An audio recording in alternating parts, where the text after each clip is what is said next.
اب اس کے بعد ہم آگے بڑھتے ہیں، تو آگے جو سورت ہے وہ سورہ محمد ہے۔ کون سی سورت ہے؟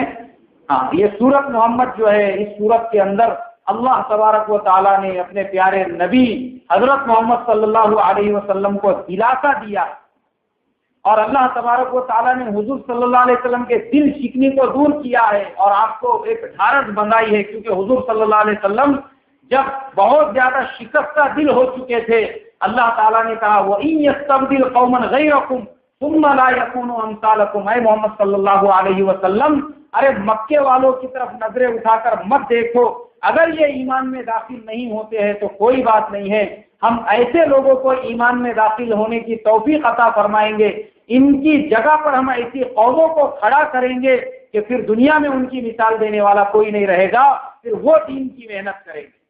کائے کی محنت کریں گے بھائی؟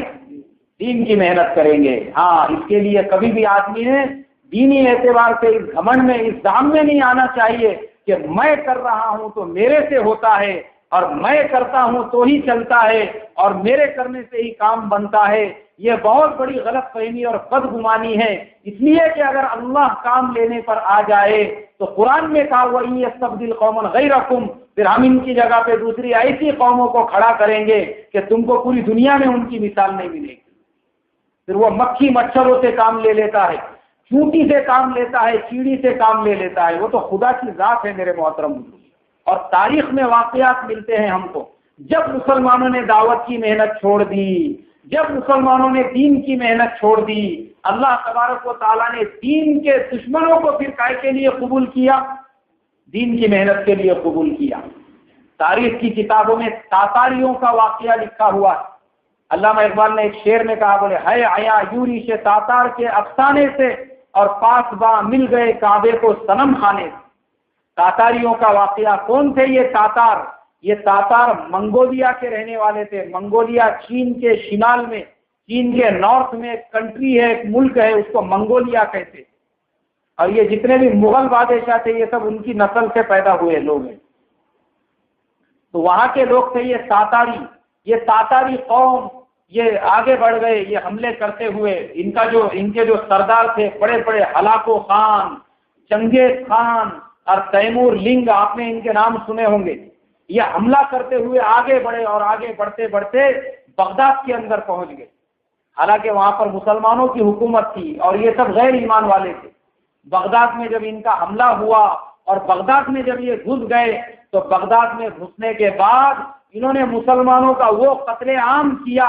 علماء نے لکھا ہوا ہے تاریخ کی کتابوں میں، دریائے دجلہ جس کا ذکر قرآن میں اللہ نے فرمایا ہے، اللہ تبارک و تعالیٰ آدھا عذب فرات بول کے، فرات کا نام ہے قرآن کے اندر، وہ دجلہ، وہ فرات جو ہے بغداد میں بہتے ہیں، وہ فرات کو اور دجلہ کو انہوں نے پورا کیا پورا جو ہے انسانوں کی لاشوں سے بھر دیا، اور مسلمانوں کے دلوں میں ایسی بزدلی پیدا کر دی کہ وہ مسلمان، اس کے بارے میں لکھا ہے علماء نے کہ تاتاریوں کی ایک عورت وہ مسلمانوں سے کہتی تھی، جہاں پہ 10 مسلمان ہوتے تھے ان سے کہتی تھی کہ سنو یہاں سے ہلنا مت، میں ابھی جا کے تلوار لے کر آتی ہوں، اس کے بعد تم کو قتل کروں گی۔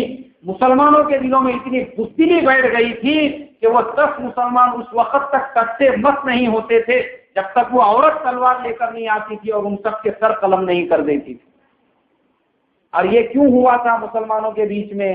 اس لیے ہوا تھا کہ مسلمان جو کرنے کا کام ہے وہ چھوڑ چکے تھے اور نہیں کرنے والے کاموں میں لگ گئے تھے، کہ مسلمان جماعتوں کے نام سے، فرقوں کے نام سے مختلف حصوں کے اندر بٹ چکے تھے۔ مسئلے مسائل پر مسلمانوں میں بحث و مباحثے ہوتے تھے، ہر چوراہے کے اوپر، ہر درخت کے نیچے، ہر وٹے پر، ہر جہاں بھی بیٹھنے کی جگہ ہوتی تھی، چھوٹے چھوٹے مسئلے جن کا قیامت کے دن اللہ حساب بھی نہیں کرے گا، ان مسئلوں کے اوپر مسلمان کیا کرتے تھے بھائی؟ جھگڑے کرتے تھے ایک دوسرے۔ ایک بولتا تھا یہاں ہاتھ بننا ضروری ہے، دوسرا بولتا تھا نہیں یہاں ہاتھ بننا ضروری ہے۔ حالانکہ وہ ہاتھ بننے کا سوال قیامت میں نہیں پوچھا جائے گا، مگر یہ مسلمان اس مسئلے پر سے ایک دوسرے کے خلاف بیان بازی اور فتوے بازی اور ایک دوسرے کے خلاف جو ہے مسلمان آواز لگاتے تھے اور لوگوں کو جمع کرتے تھے۔ یہ چھوٹے چھوٹے مسئلے۔ ایک بولتا تھا ولد ضالین کے بعد آمین زور سے بولنا سنت ہے، اور دوسرا بولتا تھا نہیں آہستہ بولنا سنت۔ حالانکہ یہ سوال قیامت میں نہیں ہوگا، مگر اس سوال کی وجہ سے ان مسلمانوں میں ایسے جھگڑے ہوتے تھے، ایک دوسرے کے گریبان پکڑ کے پھاڑ ڈالتے۔ جب یہ کاموں میں لگ گئے، کیونکہ یہ کرنے کے کام نہیں تھے، مگر ان کاموں میں جب مسلمان لگ گئے تو پھر اللہ نے دین کی عظمت اور ایمان کی عظمت ان مسلمانوں کے دلوں سے کیا کر دیا بھائی؟ نکال دیا۔ پھر مسلمانوں میں بزدلی آ گئی، اور پھر ایسی بزدلی آئی کہ تاتاریوں نے جب حملہ کیا تو بغداد کی اینٹ سے اینٹ بجا دی۔ مولانا اکبر شاہ نجیب آبادی نے تاریخ اسلام میں لکھا ہے، اس زمانے کا جو بادشاہ تھا اس کو بادشاہ کے کرسی سے انہوں نے کھینچ کر نکالا، اس کے ٹکڑے کیا اور اس کو تھیلے میں بند کے لے جا کے پھینک دیا۔ بادشاہ کا یہ برا حال کیا۔ اتنی مسلمانوں میں بزدلی آ گئی تھی، کیوں؟ اس لیے کہ رکا میں مسئلے مسائلوں میں گھر گئے تھے، اس کے اوپر بحث و مباحثے اور اس کے اوپر جو ہے آپس میں حجتیں ہوتی تھی۔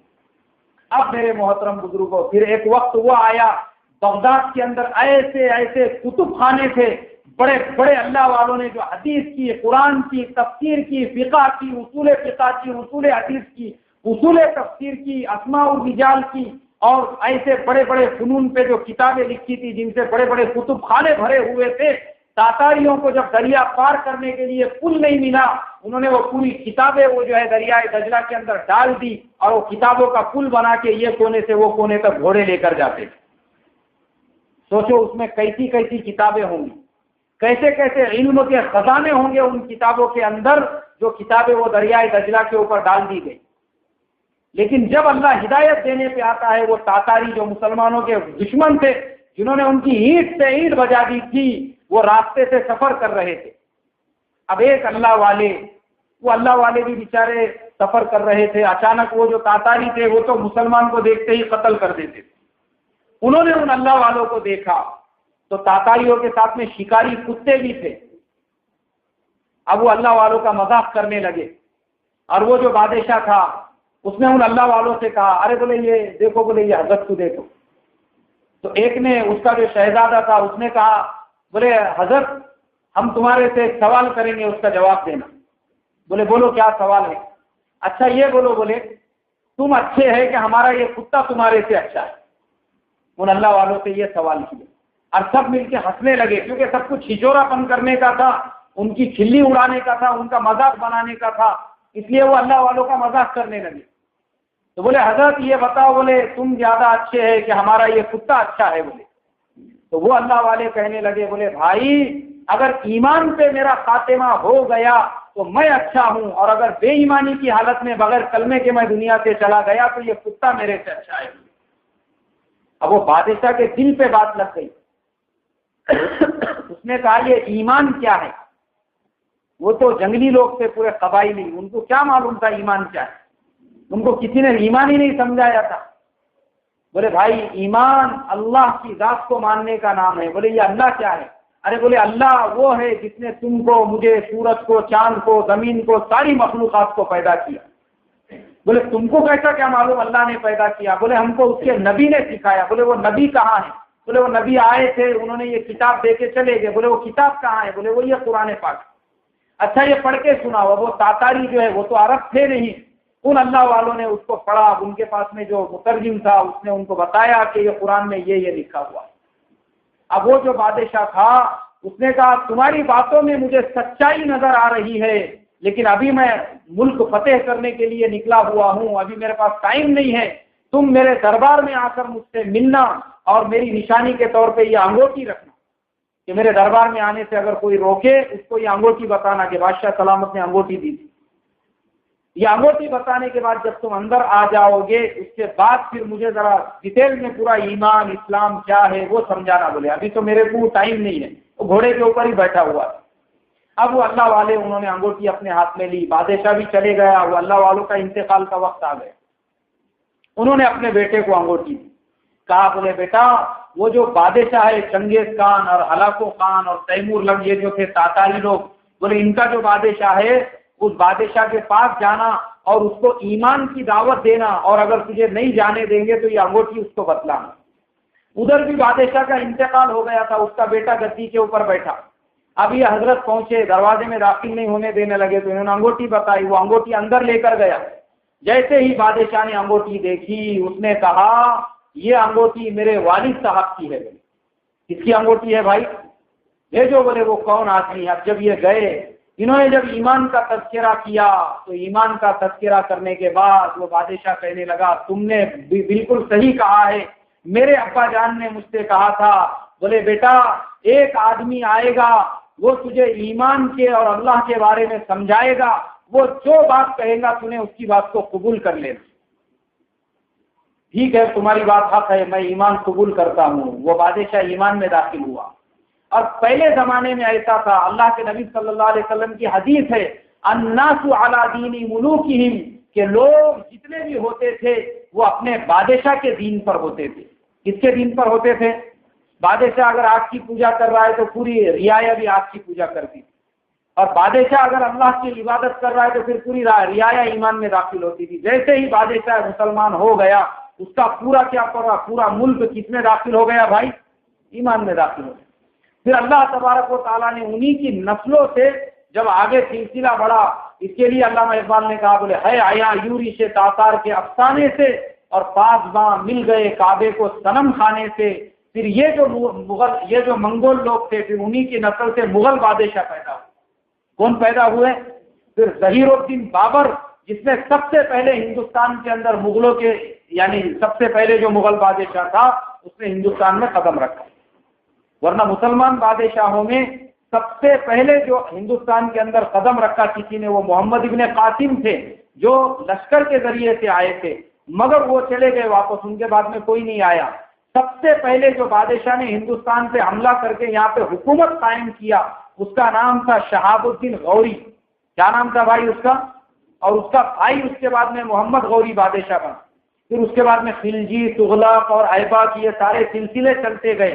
سب سے اخیر میں جو بادشاہ آئے وہ مغل لوگ تھے، اور مغلوں میں سب سے پہلا جو بادشاہ تھا وہ تھا ظہیر الدین محمد بابر، ہندوستان کے اندر جو آیا، جس نے حکومت کے نظام کو قائم کیا۔ اور بیچارہ وہ تہجد گزار تھا، اور وہ زمانے میں ہندوستان کی حکومت کتنی تھی، وہ زمانے میں افغانستان پورا وہاں سے لے کے تو یعنی ادھر کے ایشیا کے کئی ممالک ہندوستان کے اندر داخل، اتنی بڑی حکومت کا نظام تھا۔ اس کے بعد ظہیر الدین بابر جو ہے وہ بادشاہ بنا۔ ظہیر الدین بابر کے بعد اس کا بیٹا جو تھا ہمایوں وہ بادشاہ بنا۔ اس کے بعد اس کا بیٹا جو ہے جلال الدین محمد اکبر وہ بادشاہ بنا، اور اس کے بعد اس کا بیٹا جو تھا جہانگیر وہ بادشاہ بنا۔ جہانگیر کے مطلب اس کے بعد سلسلہ چلتے رہا شاہ عالم تک، جن کو انگریزوں نے جو ہے بعد میں انہوں نے ان کو لال قلعے سے نکال کر جو ہے ہندوستان پہ قبضہ کر لیا۔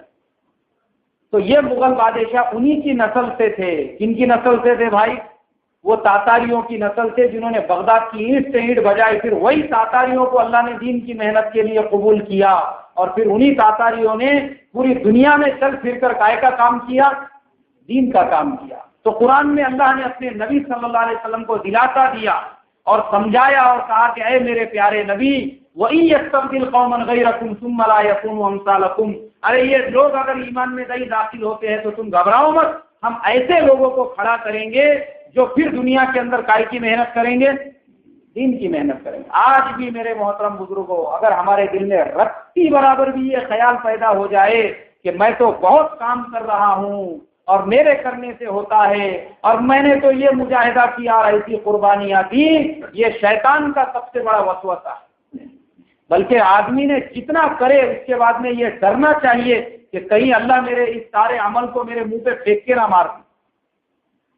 اور آدمی جب اپنے عمل کو اللہ پر چھوڑ دیتا ہے تو اللہ تعالیٰ اس کو پھر دین کی محنت کے لیے بھی قبول کرتے ہیں۔ اور جب دل کے اندر ایسا خیال پیدا ہو جاتا ہے کہ مجھ سے ہوتا ہے یا میں کرتا ہوں، اللہ فرماتے ہیں تیری ضرورت نہیں ہے، پھر اللہ غیروں کو کھڑا کرتا ہے۔ ایسے لوگ آتے ہیں، میں آپ کو ایسی کئی مثالیں دے سکتا ہوں، بتا سکتا ہوں کہ جو بیچارے پہلے غیر ایمان والے تھے وہ بعد میں ایمان میں داخل ہوئے، اور جب دین کی محنت کے اندر لگے تو انہوں نے اچھوں کے جو ہے انہوں نے دماغ یعنی ٹھکانے پہ لگا دیے کہ دیکھو اللہ ایک بے ایمان کو جب ایمان کی توفیق دیتا ہے تو وہ کیسے دین کا کام کرتا ہے۔ ایسی کئی مثالیں ہمارے تمہارے سامنے۔ اللہ تبارک و تعالیٰ نے جب دین کی محنت کے لیے قبول کیا تو پھر ایسا قبول کیا کہ ان کی کوئی مثال دینے